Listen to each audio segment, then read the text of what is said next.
ಎಲ್ರಿಗೂ ನಮಸ್ಕಾರ. ಇವತ್ತು ಪ್ರಭುನಗರದಲ್ಲಿ ಅಯ್ಯಪ್ಪ ಸ್ವಾಮಿಯ 13ನೇ ವರ್ಷದ ಮಹಾಪೂಜೆ ಆಯಿತು.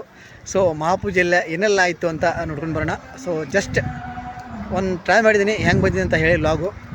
13ನೇ ವರ್ಷದ ಅಯ್ಯಪ್ಪ ಸ್ವಾಮಿಯ ಮಹಾಪೂಜೆ ಇವತ್ತು ನಮ್ಮೂರಲ್ಲಿ ಆಯಿತು. ಸೊ ಅದರ ಒಂದು ಸಣ್ಣ ತುಣುಕನ್ನು ನಿಮ್ಮ ಜೊತೆ ಹಂಚ್ಕೋತಾ ಇದ್ದೀನಿ. ಹೇಗಿದೆ ಅಂತ ದಯವಿಟ್ಟು ಹೇಳಿ. ಪ್ರತಿ ವರ್ಷದಂತೆ ಈ ವರ್ಷವೂ ಕೂಡ 16ನೇ ವರ್ಷದ ಮಹಾಪೂಜೆ ಆಯಿತು. ಇದು ನೋಡಿ ಅಯ್ಯಪ್ಪ ಸ್ವಾಮಿಗೆ ಮಾಡಿರುವ ಅಲಂಕಾರ ತುಂಬ ಚೆನ್ನಾಗಿ ಪೂಜೆ ಆಯಿತು. ಇದು ನೋಡಿ ಕಿಚ್ಚ ಹಾಯೋದು ಇನ್ನೂ ರೆಡಿ ಆಗ್ತಾಯಿದೆ. ಇವಾಗ ಪೂಜೆ ಆಗ್ತಾಯಿದೆ, ಹಾಡು ಹಾಡ್ತಾ ಇದ್ದಾರೆ.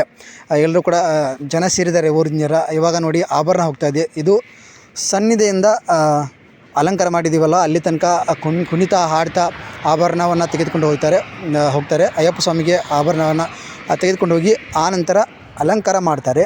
ಸೊ ಇಲ್ಲಿ ಎಲ್ಲರೂ ಕೂಡ ಹಾಡು ಹಾಡ್ತಾ ಕುಣಿತ ಖುಷಿಯಿಂದ ಆಭರಣವನ್ನು ತೆಗೆದುಕೊಂಡು ಹೋಗ್ತಾ ಇದ್ದಾರೆ. ಸೊ ಇಲ್ಲಿ ಆಭರಣವನ್ನು ತೆಗೆದುಕೊಂಡು ಹೋಗಿ ಅಯ್ಯಪ್ಪ ಸ್ವಾಮಿಗೆ ಆಭರಣ ಹಾಕ್ತಾರೆ.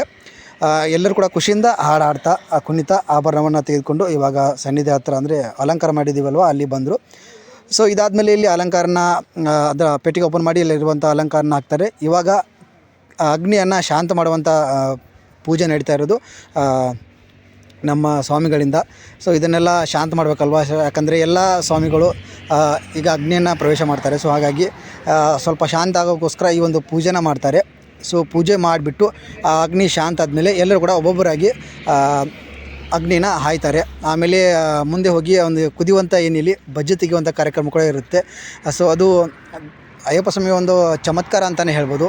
ಭಕ್ತಿಯಿಂದ ಏನೆಲ್ಲ ಮಾಡ್ತಿರೋ ಅದರಿಂದ ನಿಮ್ಮ ಜೊತೆ ಅಯ್ಯಪ್ಪ ಸ್ವಾಮಿಯವರು ಇದ್ದೇ ಇರ್ತಾರೆ ಅನ್ನೋ ಒಂದು ನಂಬಿಕೆ ಇರುತ್ತಲ್ವ. ಸೊ ಭಕ್ತಿಯಿಂದ ಎಲ್ಲರೂ ಕೂಡ ಅಗ್ನಿ ಹಾಯೋದಾಗಿರ್ಬೋದು, ಕುದಿಯುವಂಥ ಒಂದು ಎಣ್ಣೆಯಲ್ಲಿ ಬಜ್ಜಿನ ತೆಗೆದಾಗಿರ್ಬೋದು, ಇದೆಲ್ಲ ಮಾಡಿದರು. ಹೇಗೆ ಅನಿಸ್ತು?